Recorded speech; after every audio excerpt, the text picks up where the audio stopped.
할렐루야. 우리 구주 예수 그리스도의 이름으로 환영합니다. 오늘은 영원한 생명을 위한 창조 설계 네 번째 말씀입니다. 네 번째 말씀인데 이번 네 번째 주제는 물과 물로 나누다라는 겁니다. 물과 물로 나누다. 이번 주제는 둘째 날 하나님께서 물과 물로 나누시고 궁창 위의 물과 궁창 아래의 물로 이렇게 나누신 다음에 궁창을 하늘이라 칭하신 일에 대하여 설명합니다.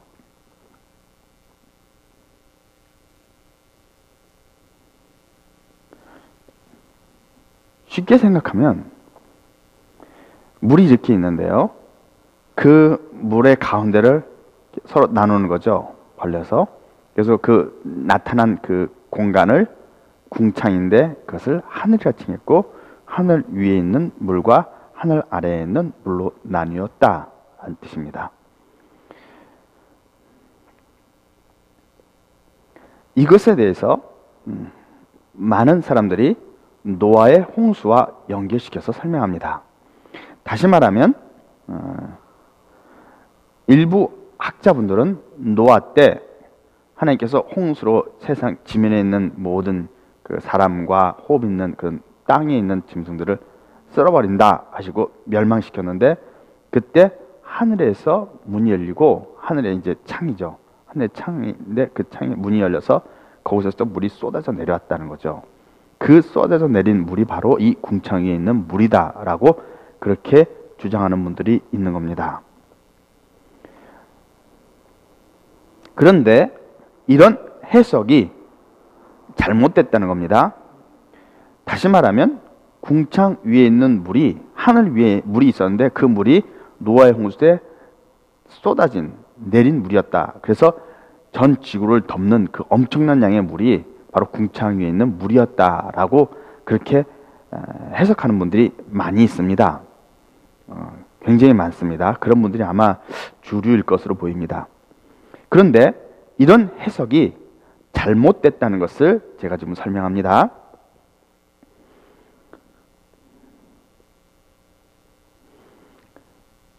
노아의 홍수 때 하늘의 문이 열리고 거기서부터 물이 쏟아져 땅에 내렸다는 것이죠. 그래서 땅에 물이 차올라서 모든 높은 산을 다 뒤덮을 만큼 물이 창이됐다라는 겁니다. 근데 하늘 위에 문이 열리고 그 창의 문이 열리고 거기서부터 내린 그 물, 비, 그 많은 양의 비가 바로 창세기 1장에 나오는 이 궁창 위에 있는 물이다라는 말입니다. 그렇게 해석을 하는데 그렇게 해석하는 이유는 이 창세기 1장 둘째 날에 대한 기록을 물질 창조의 기록으로 보고 있기 때문입니다. 물질 창조로 보고 있으니까 그것을 우리가 알고 있는 진짜 물로 생각하는 거죠. 그리고 궁창 위에 있는 물도 물이고 궁창 아래에 있는 물도 물인 겁니다. 그래서 궁창 아래에 있는 물은 우리가 생각하는 이런 물이죠. 궁창 위에 있는 물도 우리가 생각하는 그런 자연의 물입니다. 그 자연의 물이 궁창 위에 있는 물과 궁창 아래에 있는 물이 지금 합쳐서 지구상의 땅 위에 있는 그런 물이 되겠죠. 그렇죠? 그래서 태평양, 인도양, 대서양 등 거기에 있는 또 많은 물들이 바로 궁창 위에 있는 물과 궁창 아래에 있는 물이 합쳐져서 내린 거다. 이렇게 해석을 하는 겁니다. 그런데 이분들의 주장을 조금 더 살펴보겠습니다. 이분들의 주장은 이렇습니다. 이 궁창 위에 있는 물이 지구를 감싸고 있다는 거죠. 지구를 이렇게 감싸고 있는 거예요. 그러다 보니까 외부에서 들어온 열이 태양에서부터 오는 열이죠. 그 열이 이 안으로 들어와서 이 지면에 반사돼서 우주 밖으로 나가야 되는데 나가지 못하고 안에서 이렇게 대류가 일어났다는 거예요. 이게 복사열이라고 하죠. 그래서 이 지구 자체가 온실 효과를 얻었다는 겁니다. 온실 효과를 얻어서 그 당시에는 이 지구 전체가 기온이 다 똑같았던 거죠. 극지방이 따로 있는 게 아니라 다 똑같은 온도라는 거예요. 이 지구 전체가 온실 효과를 얻었기 때문에. 그래서 아담부터 시작해서 그 노아의 홍수 이전의 사람들은 장수했다는 거죠. 장수한 이유가 우주에서 들어오는 해로운 광선들이 그 당시에 그 수막을 형성하고 있었기 때문에 그 궁창에 있는 물이요, 그 해로운 광선들을 다 차단했다는 겁니다. 그래서 이 지구상에 사는 생명체들은 몸에 해로운 광선이 안 들어왔기 때문에 오래 살 수 있었다, 이렇게 말을 합니다. 근데 이러한 분들의 주장이 완전히 잘못됐다라는 걸 제가 지금부터 설명하는 겁니다. 제가 그 학자는 아니지만 확인을 해봤습니다. 확인해봤더니 지구 대기권은 5가지로 분류한다고 합니다. 대륙권, 그리고 성층권, 중간권, 열권, 외기권, 이렇게 5가지로 나눈다고 합니다. 그래서 대륙권은 현재 우리가 이렇게 비가 오고 하는 이런 현재 바로 우리가 있는 지상에서부터 한 20km? 지상에서부터 위쪽으로 한 20km 정도까지라고 합니다. 대륙권은요. 그리고 성층권은 지상에서 20km 지점부터 해서 50km 지점까지, 그 지점이 바로 성층권이고요. 중간권은 지상이 50km 되는 점부터 지상 위로 85km 되는 데까지, 그리고 열권이라고 하는 데가 있다는데 그 열권은 지상 85km에서 690km까지 상당히 많이 올라가죠. 그리고 외기권은 지상 650km부터 지상 10,000km까지, 그리고 외기권은 정확한 구분이 없다고 합니다. 그냥 대강 10,000km까지 이렇게 잡는다라고 그렇게 분류한다고 합니다. 어쨌든 우리가 알고 있는 구름은 주로 성층권에 있다고 합니다. 지상 20km, 그러니까 대륙권하고 성층권에 구름이 많이 이렇게 분포하는데, 어떤 경우에는 그 열권, 뭐 그쪽에도 가끔씩 이렇게 수증기가 옅하게 있다는 그런 말도 합니다. 잘은 모릅니다만 그렇다고 합니다. 하늘 위에 물이 있었다면 그 물이 어느 대기층에 있었을까요? 잘 모르겠습니다. 어쨌든 성층권 그 위에, 창공 위에 오존층이 있었다고 한다면, 오존층이 대략 한 50km 그런 어떤 지점이라고 한다고 말합니다만은, 그 위에 있었다 한다면 그 오존층 위에 있었는지, 또는 오존층이 바로 그 뭐라고 해야 되나요? 수막이라고 하나요? 궁창에 있는 물을 수막이라고 한다면 그 수막이 있는 위치였는지 잘 모르겠어요. 어느 위치에 있었는지. 어쨌든 어느 위치인가 그 궁창에 있는 물이 있었겠죠, 하늘 위에. 그리고 그 물이 액체 상태로 있었는지, 액체 상태라면 물이죠. 물 말 그대로 이제 우리가 말하는 액체 상태, 물로 있었는지, 아니면 기체 상태로 있었는지. 기체 상태라면 수증기 형태겠죠. 그렇죠? 그리고 아니면 고체 상태로 있었든지, 공체로 한다면 얼음 형태로 이렇게 쭉 둘러싸고 있었겠죠. 온도가 낮으면 고체 상태로 있을 수도 있겠죠. 확실히는 모르겠습니다. 하여튼 그 성층권 윗부분에는 오존층이 있는데, 그 오존층이 외부에서 들어오는 나쁜 광선들, 그런 광선들을 차단해 준다고 합니다. 그리고 오존층이 태양에서 오는 그 뭐라고 해야 되나요? 자외선? 네, 자외선이 들어와서 오존층 그 거기서 많이 이렇게 부딪힌다고 합니다. 그래서 그 부분이 오히려 뜨겁다고 합니다. 그래서 수증기 상태로나 아니면 액체 상태로도 있을 수 있다, 이런 말을 합니다. 하여튼 궁창 위에 있는 물이 액체 상태로 있었는지 또는 기체 상태인지 고체 상태인지는 알 수가 없습니다. 그러나 어쨌든 이 지구 대기권 이 5종류 중에서 어디에 위치했는지는 모르겠지만 그 중에 한 군데 있었겠죠. 그런데 이제 우리가 한번 생각해 봅시다. 우리가 궁창 위에 있는 물, 그 하늘 위에 있는 그 물이 바로 그런 지구를 둘러싸고 있는 수막 역할을 해준, 그런 온실 역할을 해준 그런 물이었다고 한다면, 지구 대기층 중에서 이 5가지 대기권 중에서 어느 층에 있었는지는 모르겠지만, 이러한 생각, 우리는 이제 이렇게 생각하게 되는 거예요, 성경을 읽을 때. 근데 이 생각이 완전히 잘못됐다라는 것을 정확하게 이해할 수 있습니다. 어떻게 이해할 수 있냐면요, 창세기 1장 14절에서 19절 말씀에 보면 넷째 날 창조한 내용이 나옵니다. 넷째 날 창조한 내용이요. 넷째 날에 큰 광명과 작은 광명과 별들을 만드시고 그것을 하늘의 궁창에 두었다라고 기록하고 있죠. 그러면 큰 광명은 우리가 태양이라고 생각할 수 있죠. 작은 광명은 달이라고 생각합니다. 왜냐하면 조금 후에 큰 광명으로 낯을 주관하게 하고 작은 광명으로 밤을 주관하게 했으니까 낮에는 태양이죠. 밤에는 달이죠. 그러니까 큰 광명은 태양이고 작은 광명은 달이다라고 우리가 그렇게 이제 전제를 해보자는 거죠. 그런 의미다 하고 우선 그렇게 생각하고 볼 때 별들도 만들었어요. 별들까지 만들어서 큰 광명, 작은 광명, 별들을 하늘의 궁창에 두었다라는 겁니다. 이 기록을 자세히 생각해 보면 창세기 1장 7절에서 하나님께서 궁창을 만들었죠. 그리고 궁창 위에 있는 물, 그리고 궁창 아래에 있는 물로 나누신 거예요. 그리고 그 궁창에 넷째 날 가서 그 궁창에다가 태양과 달과 별들을 두신 겁니다. 그러면 이제 한번 생각해 봅시다. 우리가 한번 생각을 해 봅시다. 지구의 입장에서, 우리 땅의 입장에서 한번 가까운 순서대로 한번 우리가 이렇게 나열을 해보는 거예요. 그러면 지구에서부터, 이 땅에서부터 제일 가까운 게 궁창 아래의 물이죠. 그렇죠? 궁창 아래의 물이에요. 그리고 두 번째로 가까운 게 태양과 달과 별들이죠. 왜냐면 궁창에 있으니까.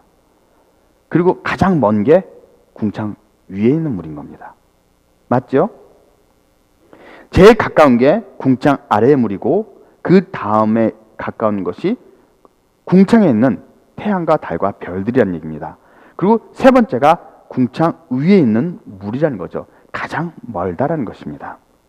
자, 이렇게만 얘기해도 벌써 그 노아의 홍수 때 하늘에서 내린 비가 궁창 위에 있는 물이었다라는 전제는 잘못된 것이다 하는 걸 알 수 있죠. 알 수 있죠. 궁창 위에 있는 물은 태양과 달과 별들보다 더 멀리 있다는 것이죠. 이 지구에서 보면요. 그래서 태양과 별들에서 오는 해로운 광선을 궁창 위에 있는 물이 막아줄 수 있는가 하는 거죠. 무슨 말인지 이해됩니까? 이 지구라고 하는 이 땅에서 바라볼 때 태양에서 들어오는 안 좋은 그 광선들, 해로운 광선들이죠. 또 별들에서 오는 해로운 광선들이 막 지구로 쏟아졌는데 그거를 궁창 위에 있는 물이 막아줘야 되는 거잖아요. 근데 그 궁창 위에 있는 물은 태양과 별과 달보다 훨씬 더 멀리 있는 거예요. 막아줄 수 있는 위치가 아니라는 얘기죠. 그렇죠? 그래서 노아의 홍수에서 이 지면에 내린 물은 궁창 위의 물이 아니라는 겁니다. 만약에 궁창 위에 있는 물이 노아의 홍수 때 궁창 위에 있었던 그 물이 이 땅에 쏟아진 거라고 한다면 그 궁창에 있는 물이 지나오는 과정을 한번 가만히 생각해 보세요. 궁창에 있는 물은 내리기 시작해가지고 어디로 내려옵니까? 지구로 내리는 거죠. 지구로 내려오는 거예요. 지구의 중력에 이끌려서 그 물들이 내리기 시작하는데 별들을 지나오고요. 그리고 태양을 지나오고 그리고 달을 지나와서 지구에 도달해야 되죠. 그렇죠? 그런데 생각해 보세요. 별들은 태양보다 더 멀죠. 그렇죠? 우리가 알고 있는 별들은 옛날에는 잘 몰랐죠. 이 별들이 얼마나 먼지 몰랐겠죠. 전부 다. 그런데 이 별들이 얼마나 먼지 지금 천문학에서는 알죠. 가장 가까운 그 항성계가 우리 은하계에 속한 항성계가 그러니까 다시 말하면 우리 은하계에 태양계가 속해 있거든요. 근데 태양계에서 가장 가까운 항성계가 켄타우루스라는 항성계라고 합니다. 그래서 그 켄타우루스라는 항성계에 있어요. 태양 같은 항성이 있는 거예요. 그리고 태양 주위를 지구가 돌듯이 그 켄타우루스라는 항성계의 가운데 켄타우루스 알파, 켄타우루스 베타인가 해가지고 두 개의 태양이 이렇게 쌍성처럼 돈다는 걸로 저는 그렇게 기억을 합니다. 근데 어쨌든 그 켄타우루스 그 항성 주위를 또 행성들이 도는 거죠.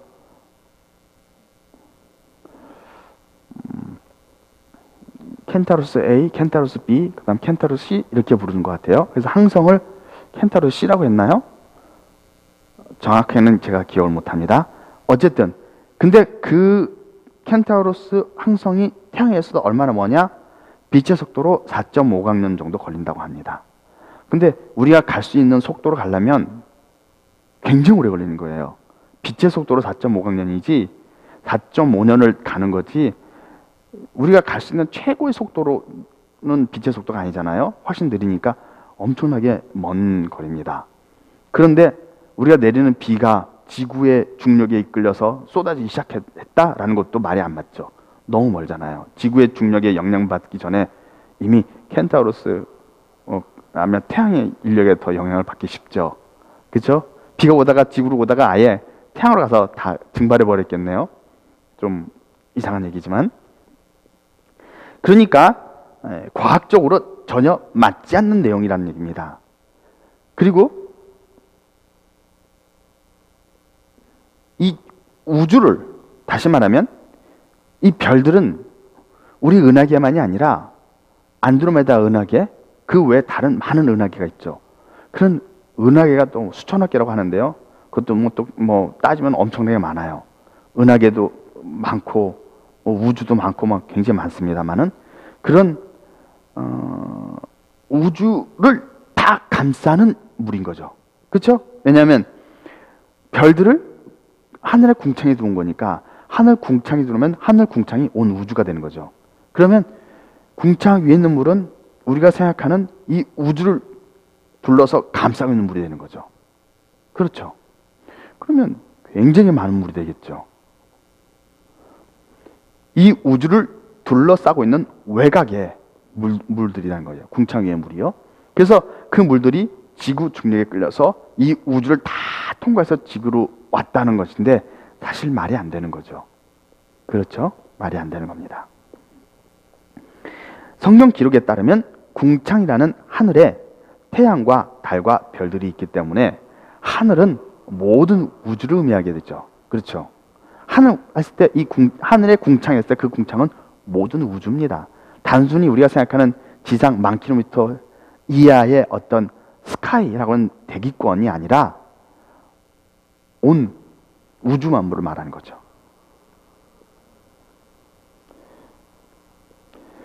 그래서 궁창 위의 물은 온 우주를 싸고 있는 물이 된다는 겁니다.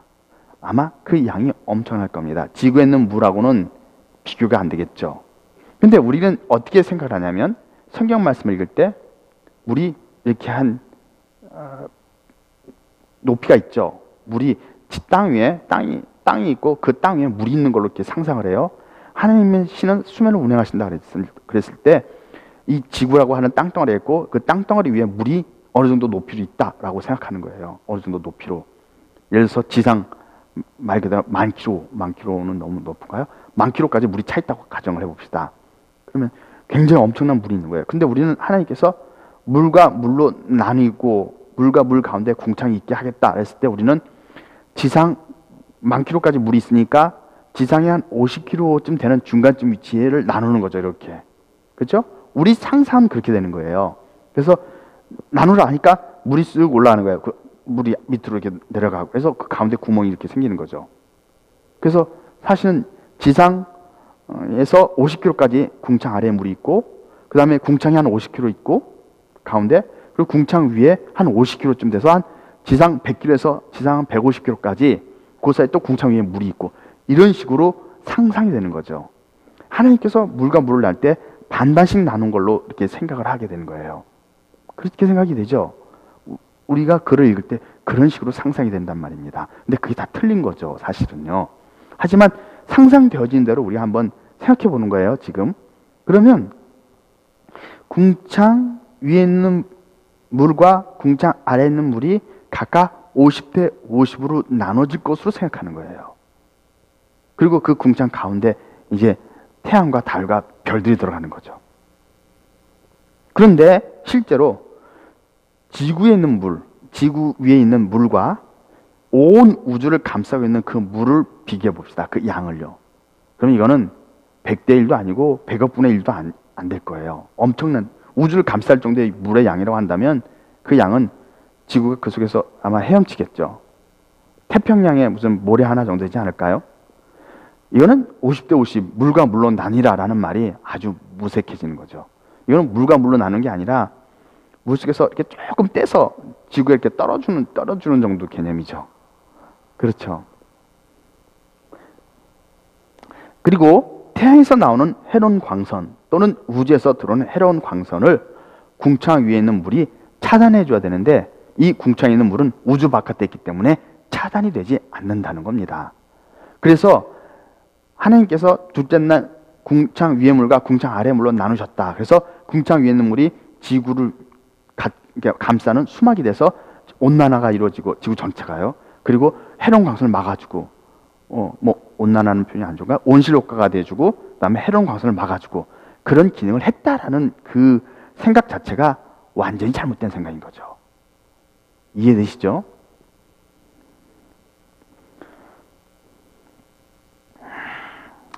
그래서 태양에서 들어온 열이 지구의 이 지면에 왔다가 다시 반사돼서 우주 밖으로 나가는데 그것을 차단해주는 온실 효과가 있었다라는 것은 잘못된 가정인 거죠. 궁창 위에 있는 물이 우주 바깥에 있기 때문에 잘못된 가정인 겁니다. 만약에 그분들 말처럼 그런 효과가 있으려면 궁창 위에 있는 물은 지구만 감싸고 있어야 되는 거예요. 그렇죠?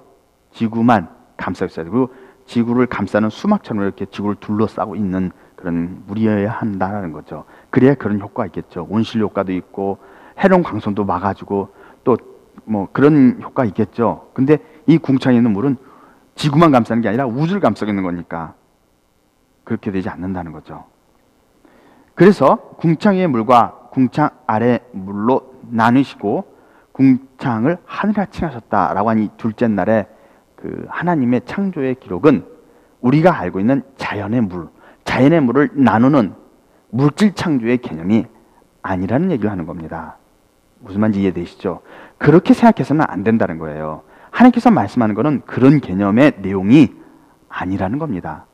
물은 이미 창세기 1장 1절에서 이미 예전에 다 창조해 놓은 겁니다. 다 창조해 놓은 겁니다. 많은 사람들이 창세기 1장 1절 창세기 1장 이전에서 어떤 큰 이 우주의 어떤 변동이 있었고 혼란이 있었다고 생각하는데 그렇지 않고요. 창세기 1장 1절은 단순히 우주에 어떤 혼동이 있든 없든 그런 거 상관없이 만물을 하나님이 창조했다라는 설명일 뿐입니다. 무슨 우주의 역사가 굉장히 긴데 사단이 뭐 우주를 뒤엎고 전쟁이 있고 환란이 있고 부서지고 어떤 그런 큰 변고가 있었다. 이런 어떤 그런 것을 고려하지 않고 그냥 이 천지 만물은 하나님이 만들었다라는 설명 하나만 딱 들어있는 겁니다. 그게 창세기 1장 1절입니다. 그리고 창조에 대해서는 더 이상 설명하지 않는 거예요. 물질 창조에 대해서 말이죠. 그리고 생명 창조도 이미 끝난 거기 때문에 설명하지 않습니다. 창세기 1장 3절에서 나오는 6일간의 이 창조의 기록은 이미 창조된 것이 아니라 앞으로 내가 이렇게 일을 해오겠다라고 선언하신 하나님의 창조 계획입니다. 계획이니까 아직 안 이루어진 것들이 많죠. 첫째 날만 이루어졌고 둘째 날 선언하신 내용은 지금 진행 중이고 셋째 날 선언하신 내용들은 아직도 안 이루어졌습니다. 그것은 물질 창조의 기록이 아니에요. 이것을 물질 창조로 보고 자꾸 창조 기록, 하나님께서 창조의 역사로 껴맞추려다 보니까 이상해지는 겁니다. 안 맞는 거죠. 그것이 지금 둘째 날 궁창 위에 있는 물이 지구만 감싸고 있으면 설명이 많이 맞아 들어갈 거예요. 근데 궁창 위에 있는 물은 태양과 달과 별들까지도 포함하는 온 우주를 둘러싸는 물이 돼버린 거죠. 우리가 그 생각하는 식으로 생각하게 되면 말이죠. 근데 그런 건 없지 않습니까? 그래서 우주 바깥에 물이 있다? 글쎄요. 이 전체 우주를 물이 둘러싸고 있다? 글쎄요. 그거를 그 천문학자들이나 어떤 게 뭐라고 해야 되나요? 그 과학자들이 연구해서 밝혀낼 수 있으면 모르겠지만 제가 볼 땐 그런 건 아닙니다. 왜냐하면 이 궁창 위에 있는 물이나 궁창 아래에 있는 물이 하나님께서 수면을 운행하셨던 그 수면이라고 하는 물은요, 그 물은 우리가 알고 있는 자연의 물이 아니기 때문입니다. 하나님께서 생명체에게 영원한 생명을 주시기 위해 자신에게 있는, 하나님에게 있는 그 무한한 힘을, 생명의 원천이 되는 그 힘을 물로 표현하신 거예요. 그렇기 때문에 이거는 우리가 알고 있는 그 화학식이 H2O죠. 자연의 물이요. 그런 물이 아니란 얘기를 하는 겁니다. 그렇기 때문에 다시 한번 말씀드리지만, 둘째 날에 물 가운데 궁창이 있어 물과 물로 나누게 하고 그 궁창을 하늘에 칭하신 이 기록은 이미 이루어진 기록이 아니고 물질 창조에 대한 기록도 아닙니다. 그것은 이루어지고 있는 하나님의 특별한 영원한 생명을 주기 위한 생명 창조예요. 영원한 생명, 그 창조 계획입니다. 생명체들에게 영원한 생명을 주기 위한 하나님의 창조 계획입니다. 그래서 물질적인 개념에서의 창조로 이 말씀을 해석하기 시작하면 하나도 안 맞아 들어가는 거죠. 이해하시겠죠? 무슨 말인지?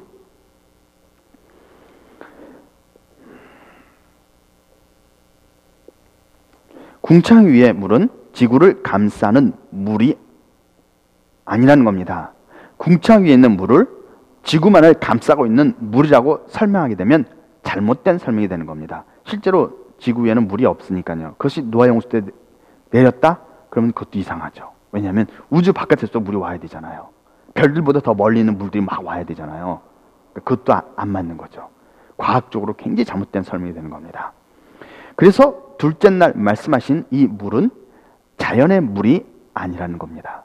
물과 물로 나눈다라는 이 말씀에서 온 우주를 감싸는 엄청난 양의 물이 존재한다라는 그런 식의 설명이 아니라는 겁니다. 이해하시겠죠? 시간이 많이 지났습니다. 자, 그러면 이제 이 물이 무엇이냐? 제가 이미 몇 번 설명을 했지만 이 물에 대해서 좀 더 자세히 설명하도록 하겠습니다. 그런데 말씀이 길어질 것 같기 때문에 오늘은 여기까지만 설명하고 다음 시간에 이어서 이 물이 무엇인가, 그리고 궁창 위의 물과 궁창 아래 물로 나뉜다는 것이 무엇인지를 설명하도록 하겠습니다. 우리 구주 예수 그리스도의 은혜로 여러분들이 말씀을 깊이 깨닫게 되기를 예수님의 이름으로